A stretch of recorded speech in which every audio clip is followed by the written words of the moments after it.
হামলা পাল্টা হামলায় নরকে পরিণত হওয়া মধ্যপ্রাচ্যে চরম সামরিক সংকটের মুখোমুখি হয়েছে যুক্তরাষ্ট্র।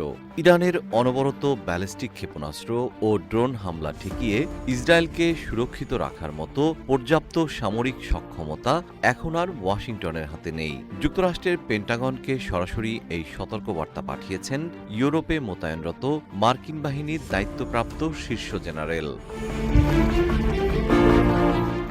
মার্কিন সংবাদ মাধ্যম ওয়াশিংটন পোস্টের এক প্রতিবেদনে বলা হয়, যুক্তরাষ্ট্রের ইউরোপীয় কমান্ড ইউকম প্রধান পেন্টাগনের কাছে পাঠানো এক বার্তায় লিখেছেন, অনতি বিলম্বে নতুন একটি নৌবাহিনীর ডেস্ট্রয়ার বা যুদ্ধজাহাজ মোতায়েন করা না হলে যুক্তরাষ্ট্রকে কঠোর সিদ্ধান্তে যেতে হবে।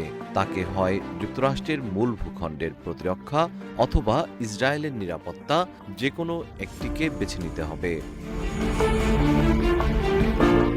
স্পেনের বন্দরে বর্তমানে মোতায়েন থাকা 5টি মার্কিন ডেস্ট্রয়ারের মাধ্যমে পূর্ব ভূমধ্যসাগরে ইসরায়েলের প্রতিরক্ষা বলয় তৈরি করে রাখা হলেও দীর্ঘ যুদ্ধের কারণে এগুলো এখন তীব্র রক্ষণাবেক্ষণ ও নতুন ক্ষেপণাস্ত্রের ঘাটতিতে ভুগছে।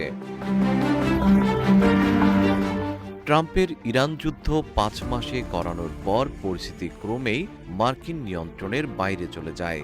যুদ্ধবিরতি ভেঙে যাওয়ার পর যুক্তরাষ্ট্র ইরানের প্রধান সমুদ্র বন্দরে নৌ অবরোধ জোরদার করেছে। হরমুজ প্রণালী নিরাপদ রাখতে অন্তত 11টি যুদ্ধজাহাজ ও বিমানবাহী রণতরী মোতায়েন করতে হয়েছে। এদিকে ইসরায়েলকে রক্ষা করতে বিপুল ইন্টারসেপ্টর খরচের পাশাপাশি যুদ্ধে মার্কিন সেনাদেরও প্রাণহানির ঘটনা ঘটছে।